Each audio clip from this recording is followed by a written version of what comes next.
मैं आप सभी उम्मीद करता हूं आप लोग बढ़िया होंगे और अच्छे से अपनी तैयारी कर रहे होंगे। पेपर की डेट जैसा कि आप लोगों को पता है आज 5 दिसंबर भी हो गया है और जो भी आपके पास 1-1.5 महीने बचे हुए हैं अच्छे से मन लगा करके तैयारी कर लीजिए ताकि आप लोगों का बेहतर रिजल्ट बन सके। तो स्टूडेंट्स हम आप लोगों के लिए पीवाईक्यू क्वेश्चंस सॉल्व करवा रहे हैं। यहाँ पर बेसिक और स्टैंडर्ड दोनों के लिए पीवाईक्यू क्वेश्चंस हैं। ठीक है, तो आप लोग लगे रहें और आधा घंटा रोज निकाल करके अगर हमारे पीवाईक्यू क्वेश्चंस लगाते रहेंगे तो आपकी प्रिपरेशन अच्छी बनी रहेगी और आपको भी आइडिया लगता रहेगा कि आपकी तैयारी कहाँ तक चल रही है। ठीक है, तो यहाँ पर अब हमारे पास दिया गया है फॉर व्हाट वैल्यू ऑफ के the product of zeros of the polynomial. यहां पर मैं सभी बच्चों को मद्देनजर रख करके इन सभी क्वेश्चंस को सॉल्व करूंगा, एकदम बेसिक से सारी चीजें बताऊंगा। अच्छा सुनिए, यहां पर हमें दिया गया है क्वेश्चन में, ये एक क्वेश्चन दिया गया है के एक्स स्क्वायर पॉलिनोमियल का है, -4x minus B equal to -4 और सी इक्वल टू -7 हो जाएगा। राइट, प्रोडक्ट ऑफ जीरोस क्या होता है? Product of zeros. ठीक है, तो प्रोडक्ट ऑफ जीरोस निकालते हैं, alpha into beta equal to C upon A हो जाएगा, सी अपॉन ए। अच्छा, प्रोडक्ट हमें दो दिया गया है, सी हमारे पास कितना है? -7 है। ए हमारे पास कितना है? के। तो यहाँ पर के इक्वल टू आ जाएगा -7/2। ये हो जाएगा इसका आंसर, -7/2। बी ऑप्शन इसका करेक्ट हो जाएगा। तो इसको इस तरह से एक्चुअली सॉल्व करना था, मैंने कंप्लीट नहीं पूछा देखा, क्योंकि ये प्रोडक्ट ऑफ जीरोस दिया गया था हमें, है ना, product of zeros alpha into beta की वैल्यू। ठीक है, तो इसको इस तरह से सॉल्व करना है। अगला जो क्वेश्चन है हमारे पास, तो दिया गया है if an AP a equal to 8, first term आपको 8 दिया गया है, ए 10 की वैल्यू हमें दी गई है -19 है, then value of d is. अच्छा, 10th टर्म हमारे पास क्या होता है? सुनिए, A10 equal to a plus 10 -1 into d. Right, A10 की वैल्यू है -19 और A की वैल्यू 8 दी गई है और ये कितना हो जाएगा? 9D। ये इधर आ जाएगा तो -19 -8 इक्वल टू 9D हो जाएगा। अच्छा, ये कितना हो जाएगा हमारे पास? -27 हो जाएगा इक्वल टू 9D। 9 से इसको कैंसिल कर देंगे, D की वैल्यू -3 आ जाएगी हमारे पास, D की वैल्यू -3। D हमारा D ऑप्शन भी करेक्ट हो जाएगा, D की वैल्यू है -3 और हमारा D ऑप्शन भी आ जाएगा। ये क्वेश्चन जो है AP का क्वेश्चन है। ठीक है, ठीक, तो ये जो है क्वेश्चन AP का दिया गया है। ठीक, तो अब हम लोग देखते हैं अब अपना अगला क्वेश्चन। ठीक, ओके, तो अगला क्वेश्चन देखिए हमारे पास क्या है, कह रहा है the mid point of the line segment joining the points. ठीक, इज, हमें इसका मिड पॉइंट बताना है। ठीक है, जैसे मान लो ये लाइन है हमारे पास, ए पॉइंट लेट से हमारे पास कितना है? -1,3 है। बी पॉइंट हमारे पास है 8,3/2। हमें क्या फाइंड आउट करना है? The mid point of the line segment joining the points is. हमें मिड पॉइंट इसका निकालना है। मान लो ये P है, ये x, y, हमने इसका मान लिया कि ये मिड पॉइंट है। अच्छा, मिड पॉइंट का फॉर्मूला होता है x1 + x2/2। राइट, अब सुनो, यहाँ से ये हो गया x1, ये y1 हो गया, ये हो गया x2, ये y2 हो गया। ठीक, अब सुनो, x1 हमारे पास है -1, x2 हमारे पास कितना है? 8/2। अच्छा, इसको सॉल्व करिए तो 7/2 आ जाएगा। फिर हम यहाँ से निकालते हैं y1 + y2/2। अच्छा सुनिए, y1 की वैल्यू कितनी है? 3 है और y2 की वैल्यू है 3/2/2, है ना। y1 की वैल्यू 3, y2 की वैल्यू 3/2, ये 2। अच्छा, इसके नीचे कुछ नहीं तो आप एलसीएम ले लो, 6 और 3 एलसीएम लेंगे ना, तो 2 3 6 + 3 9/2 कितना हो जाएगा? 9/2/2। ये वाला 2 यहाँ पर आ जाएगा तो 9/4। यानी पॉइंट हमारे पास क्या बनेगा? x, y का। तो ये P जो पॉइंट है, तो x की वैल्यू है 7/2 और ये वैल्यू है 9/4। 7/2 9/4, डी ऑप्शन करेक्ट हो जाएगा इसका। ठीक है, डी ऑप्शन करेक्ट हो जाएगा। समझ में आ रहा है आप लोगों को? क्लियर? चलिए, ठीक है, सब कुछ बढ़िया दिख रहा है। ठीक, नोट कर लिया? अच्छा, अगला क्वेश्चन हम लोग अपना देखते हैं। दिया क्या है, if sine theta equal to 1/3 then sec theta is equal to. तो ये ट्रिग्नोमेट्री का बहुत ही सस्ता क्वेश्चन है, आपको यहाँ पर दिया गया है। ठीक, तो आपको यहाँ पर दिया गया है साइन थीटा इक्वल्स टू 1/3। ठीक है, तो साइन थीटा का आपको पता है परपेंडिकुलर अपॉन हाइपोटेनियस होता है। ठीक है, हमें यहाँ पर निकालना रहेगा बेस। तो बेटा बेस निकालने का फॉर्मूला क्या होता है, हाइपोटेनियस का स्क्वायर माइनस परपेंडिकुलर का स्क्वायर। हाइपोटेनियस है 3, इसका स्क्वायर कर दो, 1 का स्क्वायर कर दो, ये हमारे पास 9 माइनस 1 ये आ जाएगा 8। अच्छा, b का स्क्वायर है, b की वैल्यू फिर कितना आ जाएगा, 2√2 आ जाएगा। यस या नो? ठीक है, अब बेटा सेक थीटा क्या होता है, सेक आपको अगर याद नहीं है तो कॉस, सेक जो है कॉस का उल्टा होता है। सेक क्या होता है, तो सेक जो है सेक थीटा की वैल्यू निकालना है। सेक कॉस थीटा क्या होता है, बेस अपॉन हाइपोटेनियस, तो हाइपोटेनियस अपॉन बेस ये आ जाता है, यानी कॉस का उल्टा होता है। ठीक, हाइपोटेनियस हमारे पास कितना है, तो ये 3 है, बेस कितना है 2√2 है। आंसर दिख गया होगा आप लोगों को, ऑप्शन बी इज करेक्ट। तो बहुत ही सिंपल क्वेश्चंस हैं। ठीक है, लगे रहोगे बेटा तो थोड़ी सी मेहनत कर लोगे तो आप लोगों का बेहतर रिजल्ट बन सकता है। ठीक है, हमें कमेंट करके जरूर बताइए आप लोगों का आंसर आ रहा है या नहीं आ रहा है, कोई दिक्कत हो रही है। ठीक है, तो ये सारी चीज़ें क्लियर करते रहें। अच्छा, हमें इसका निकालना है HCF 132, इसका फैक्टराइजेशन कर लो। 2 6 12, 2 6 12, 2 3 6, 2 3 6, 3 से करेंगे ये हो जाएगा 11। 11 तो आपका प्राइम नंबर है, ये 1 हो जाएगा। 77 से अगर हम करते हैं तो 7 से ही जाएगा ये। ठीक, अच्छा सुनो, जो इसका HCF है ना, HCF वो बेसिकली कितना है, 11 आ जाएगा। तो HCF इसका आ जाएगा। चलिए देखते हैं अपना अगला क्वेश्चन क्या है हमारे पास। तो अगला क्वेश्चन बेटा यहाँ पे दिया गया है, if the root of quadratic equation, ये हमें दिया गया are real and equal then value of k. तो देखो यहाँ पर हमें क्वाड्रेटिक इक्वेशन दी गई है 4x² माइनस 5x प्लस के इक्वल टू 0। ठीक है, अच्छा यहाँ से इसकी कंपेयरिंग हम लोग क्वाड्रेटिक इक्वेशन से करते हैं ax² plus bx plus c equal to 0 से। तो a की वैल्यू यहाँ पर आ जाती है 4 और b की वैल्यू यहाँ पर आ जाती है -5 और c की वैल्यू आ जाती है k। अगर हमारे पास इक्वल और रियल रूट होते हैं, क्या होता है, रियल रूट होते हैं, तो रियल रूट के लिए हम लोग क्या फॉर्मूला लगाते हैं, d जो है हमारा डिस्क्रिमिनेंट जो है 0 के इक्वल होता है अगर रियल रूट होते हैं तो। ठीक, तो हम लोग यहाँ पर d इक्वल टू फॉर्मूला क्या होता है, b² माइनस 4ac होता है, d तो हमारा है 0। अच्छा, b की वैल्यू है -5, इसका स्क्वायर कर दीजिए आप, -4 इंटू a हमारे पास है 4 इंटू सी के है, राइट। तो ये हो जाएगा हमारे पास 25 माइनस 16 के इक्वल टू 0। अच्छा सुनिए, तो के की वैल्यू हमारे पास 25/16 हो जाएगी, 25/16, बी ऑप्शन इज करेक्ट। और अच्छा सुनो, अगर हमारा जो है ये तो हो गया रियल रूट के लिए, अगर डिस्क्रिमिनेंट हमारा लेस देन 0 आता है तो no any real root, no real root, कोई भी रियल रूट नहीं होता है, कोई भी रियल रूट नहीं होता है अगर d हमारा 0 से छोटा हो। और अगर d हमारा ग्रेटर देन 0 हो तो हमारे पास क्या होते हैं, एक यहाँ पर टू डिस्टिंक्ट रियल रूट होता है, टू डिस्टिंक्ट रियल रूट होता है, डिस्टिंक्ट रियल रूट।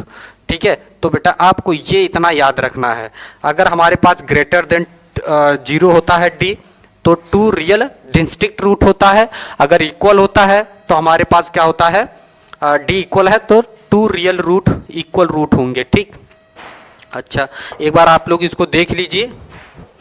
ठीक है, तो आपका जो है कितना ऑप्शन हो जाएगा, 15/16 हो जाएगा, उसने पहले ही दे रखा है। ठीक, अच्छा आगे बढ़ते हैं अपने अगले क्वेश्चन की तरफ। तो हमारा जो अगला क्वेश्चन है, कह रहा if probability of winning a game is p then probability of losing the game is. तो देखो यहाँ पर हमारे पास क्या होता है, प्रोबेबिलिटी जीतने की प्रोबेबिलिटी और प्लस ना जीतने की प्रोबेबिलिटी, दोनों का सम होता है 1। Winning plus not winning equals to 1 होता है। अच्छा, उसने जीतने की प्रोबेबिलिटी दे रखी P है, तो जीतने की प्रोबेबिलिटी P हो गई और ना जीतने की प्रोबेबिलिटी हमें पता नहीं है, इक्वल टू 1। इसको हमें निकालनी क्या है, लूजिंग। तो लूजिंग की प्रोबेबिलिटी इस P को उधर भेज दो, तो P minus equal to 1 minus P। तो 1 minus P is correct answer, 1 minus P is the correct answer. देखो बेटा, हो जीतने की प्रोबेबिलिटी प्लस ना जीतने की प्रोबेबिलिटी इक्वल टू 1, ये फॉर्मूला होता है आपका। जीतने की प्रोबेबिलिटी उसने दे रखी P है, ना जीतने की प्रोबेबिलिटी हमें निकालनी है लूजिंग, ठीक है। तो इसको हम उधर भेज देंगे, तो ना जीतने की प्रोबेबिलिटी कितनी आ जाएगी, 1 माइनस P आ जाएगी। इस करेक्ट आंसर डी, ठीक है। आगे बढ़े। अगला जो क्वेश्चन हमारे पास दिया गया है, the distance between the points is, तो सुनो, हमारे पास कोई दो पॉइंट्स हैं ऐसे, ठीक। ए, इसको हमने मान लिया 2,-3 और बी ये हमारे पास -2,3। हमें इन दोनों के बीच की डिस्टेंस निकालनी है, right. A b equals to, तो यहाँ पर देखो ये x1 y1, ये x2 y2, राइट। तो डिस्टेंस फॉर्मूला लगा दीजिए, x1 माइनस x2 का whole square plus y1 minus y2 का होल स्क्वायर, राइट। अच्छा सुनो, x1 कितना है, x1 है 2 माइनस x2, माइनस माइनस हो जाएगा +2 का होल स्क्वायर प्लस y1 कितना है -3 माइनस y2 यानी 3 का होल स्क्वायर, राइट। तो यहाँ पर बेसिकली कितना आ जाएगा, 4 का स्क्वायर और ये हो जाएगा हमारे पास -6 का होल स्क्वायर, ठीक है। 4 का स्क्वायर 16 और 6 का स्क्वायर 36, तो बेसिकली ये हो जाएगा हमारे पास 72, वो सॉरी हाँ 42 10 52 52, ठीक है। 6 6 12, ठीक। अब देखो इसका फैक्टर कर लो आप, इसका फैक्टर करते हैं, 2 से करेंगे तो ये 26 हो जाएगा, 2 से करेंगे ये 13, तो 2√3 2√13, ठीक है। 2√13 यूनिट, ये आपका आंसर हो जाएगा 2√13 यूनिट। डिस्टेंस फार्मूला लगाना और कुछ नहीं, बहुत सिंपल और आसान है, ठीक। बढ़े आगे। अगला क्वेश्चन हमारे पास दिया गया है, for what value of theta sine square theta plus sine theta plus cos square theta is equal to 2। तो हमें क्या करना था, हमें थीटा की वैल्यू बतानी है। Sine square theta plus sine theta plus cos square theta equal to 2। अच्छा सुनो, इन दोनों की वैल्यू तो 1 हो जाएगी, तो 1 plus sine theta equals to 2, इसको उधर भेज दो, sine theta equals to 2 minus 1 sine theta equals to 1 sine कितने की वैल्यू होती है, तो बेटा साइन 90 की वैल्यू होती है, ठीक है। तो थीटा की वैल्यू कितनी आ गई, 90 आ गई, खत्म। 90 वैल्यू हो जाएगी करेक्ट, 90 वैल्यू हो जाएगी करेक्ट, सिंपल, ठीक है। समय लगा, कुछ समय नहीं लगा, ठीक है, नोट कर लिया होगा। कह रहा है अ card is drawn from a well shuffled deck of 52 playing cards, the probability that drawn card is a red queen. Red queen आपको पता टोटल 52 कार्ड्स होते हैं, टोटल कितने कार्ड्स होते हैं, 52 कार्ड्स होते हैं, जिसमें 26 रेड कार्ड होते हैं, है ना। इसमें भी 13 करके होते हैं ऐसे, ठीक। और 26 आपके ब्लैक कार्ड होते हैं, ब्लैक कार्ड होते हैं 26, इसमें भी 13 कार्ड्स होते हैं, ठीक। इसमें भी एक क्वीन, इसमें भी क्या होगी, एक क्वीन होगी, ठीक, एक किंग होगा और एक जैक होगा, ये सभी फेस कार्ड हो जाते हैं आपके। सिमिलरली इसमें भी सेम वही होंगे, इसमें भी सेम होंगे, इसमें भी सेम होंगे, यानी 3 सभी में होंगे। अब उसने रेड क्वीन की बात किया है, तो 2 रेड क्वीन हो जाएंगी, कितनी हो जाएंगी, 2 रेड क्वीन हो जाएंगी। तो प्रोबेबिलिटी अगर मैं निकालूं तो 2 अपॉन टोटल कार्ड्स हमारे कितने हैं 52, अगर मैं इसको काट दूं तो 1/26 is correct option D, is correct option D, ठीक है। हमारे पास रेड क्वीन कितनी हो जाएंगी 2 और टोटल कार्ड्स हमारे कितने हैं 52, तो फेवरेबल कंडीशन हमारी 2 है, टोटल कंडीशन कितनी हो जाएगी 52, डिवाइड कर देंगे 1/26 इज करेक्ट आंसर, ठीक है। चलो नोट कर लीजिएगा। If a certain variable x divides a statistical data arranged in order into two equal parts then the value of x is called. ठीक है, तो मीडियन और मीन और मीडियन का क्वेश्चन है। इसका आंसर आप लोग जरा हमें कमेंट करके बताइए, कमेंट करिए, कमेंट करिए। ठीक है, जिसका कमेंट पहले आएगा उसके लिए ऑफर भी रहेगा। ठीक है, आप लोग इसका आंसर कमेंट करके बताएंगे हमें। अगला आंसर क्वेश्चन पे चलते हैं। The radius of a sphere is 7.27 centimetre, the volume of sphere is. तो बेटा वॉल्यूम, इसमें तो आपको फॉर्मूला याद होना चाहिए। आपको रेडियस तो दिया ही है 7/2 सेंटीमीटर है। अच्छा, हमें क्या निकालना, volume of sphere, volume of sphere. तो वॉल्यूम ऑफ स्फेयर का फॉर्मूला 4/3 पाई आर क्यूब। अच्छा सुनिए, 4/3, पाई की वैल्यू 22/7 रखिए। ठीक, आर हमारे पास है 7/2 इंटू 7/2 इंटू 7/2, राइट। अच्छा सुनिए, 7 से 7 खत्म, इस 4 से इसको खत्म कर दो, और कुछ खत्म होने वाला है, इससे इसको खत्म कर दो, ये 11 हो जाएगा। 7 7 49, 49 गुणे 11, 49 गुणे 11, 11 ने 99, 9, 11 चक 44 और 9, 44 और 9 53। ठीक है, तो ये बेटा हमारे पास कितना आ जा रहा है, 539/3। ठीक है, सेंटीमीटर क्यूब। ऐसा ऑप्शन सी इज करेक्ट। ठीक, खत्म हो गया। अगर फॉर्मूला याद है तो खत्म। समझ में आ रहा है, दिख तो रहा है। ठीक, समझ में आ गया। आगे देखते हैं। अब हमारे पास दिया गया है the mean and median of a statistical data are 21 and 23 respectively, the mode of. तो देखो यहाँ पर आपका इसके लिए फॉर्मूला होता है, इसके लिए आपका फॉर्मूला होता है क्या, इसके लिए फॉर्मूला 3 मीडियन, ठीक है, इक्वल्स टू मोड, ठीक है, मोड प्लस 2 मीन, ये इसका फॉर्मूला होता है। ठीक है, 3 median equal to mode plus 2 mean. अच्छा देखो सुनो, हमें यहाँ पर दिया गया है मीन दिया गया है कितना, मीन दिया गया है 21 है, और मीडियन कितना दिया गया है, मीडियन हमें दिया गया है 23 है। हमें फाइंड आउट क्या करना है, मोड हमें निकालना है। ठीक, अब सुनो, इसमें वैल्यू को पुट करते हैं, तो 3 इंटू मीडियन हमें 23 दिया गया है, इक्वल टू मोड हमें कितना दिया गया पता नहीं है, इसको हम लोग ऐसा ही रखते हैं, प्लस 2 इंटू मीन हमें दिया गया है 21 है। ठीक, तो ये हो जाएगा 3 3 जा 9, 69, और ये हो जाएगा 42, इधर ला करके माइनस कर देंगे, इक्वल टू मोड। ठीक, अच्छा 69 में से 9 में से 2 जाएगा 7, 6 में से 4 जाएगा 2, 27 इज करेक्ट आंसर ए।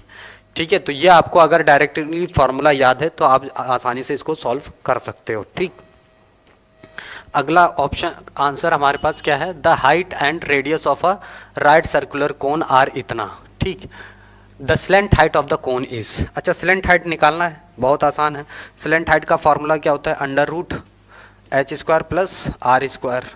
अच्छा, इसमें हमें क्या दिया गया है, हाइट दिया गया है 24 का स्क्वायर हो जाएगा प्लस 7 का स्क्वायर हो जाएगा, इसका होता है 576 प्लस इसका हो जाएगा 49, ये हो जाएगा 625, ये हो जाएगा 25। Answer 25, D option is correct, D option is correct. इतना करना था स्लेंट हाइट का निकालने का फॉर्मूला। ठीक, आगे देखते हैं।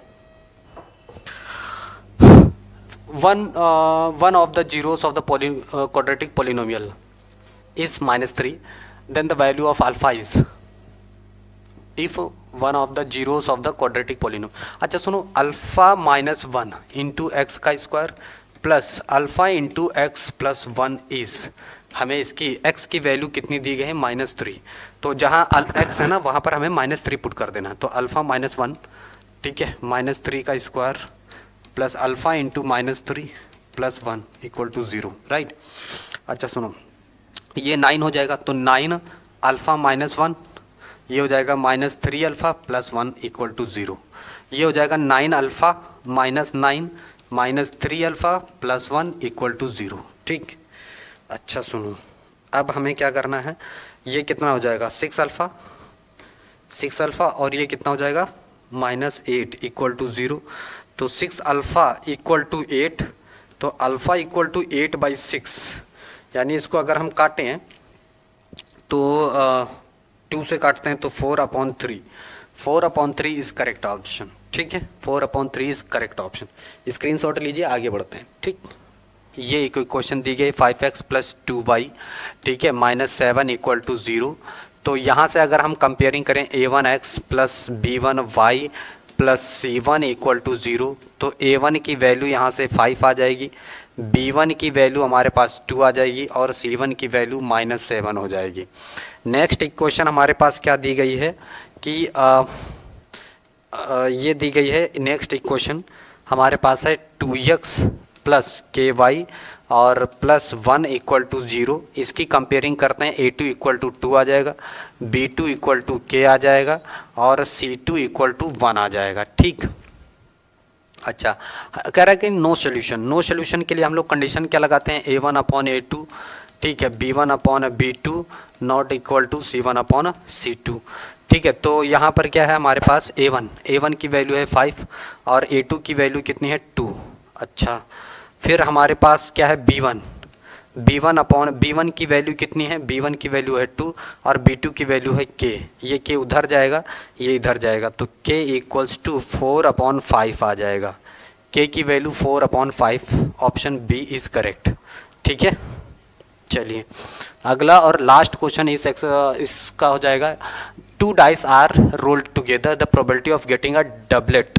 अच्छा, डबलेट कितने बनेंगे, देखो डबलेट हो जाएगा 1 का डबलेट, 2 का डबलेट, 3 का डबलेट, 4 का डबलेट, ठीक है, 5 का डबलेट हो जाएगा, फिर 6 का डबलेट हो जाएगा। यानी टोटल हमारे पास 1 2 3 4 5 6। तो अब देखो टोटल जो हमारे पास सैंपल सेट आएंगे वो हो जाएगा 36, क्योंकि 2 डाइस को रोल्ड किया जा रहा है ना, तो 36। अब इसकी प्रोबेबिलिटी अगर हम निकालेंगे यहाँ पर तो टोटल हमारे पास टोटल सैंपल स्पेस कितना है 36 और फेवरेबल कंडीशन कितनी है 6। इसको अगर सॉल्व करते हैं तो 1/6, यानी ऑप्शन सी करेक्ट हो जाएगा। ठीक, तो इस तरह से हमारा जो है ये सेशन अभी यहाँ पर कंप्लीट होता है, एमसीक्यू कंप्लीट हो गए हैं। ठीक है, इसके बाद हम लोग सेक्शन बी और सी के क्वेश्चंस लेकर के आएंगे। ठीक है, तो अगर अभी तक आप लोगों ने चैनल को सब्सक्राइब नहीं किया है तो इसको सब्सक्राइब कर लीजिए। अगला वीडियो जल्दी ही मिलेगा। थैंक यू, धन्यवाद, bye bye, best of luck.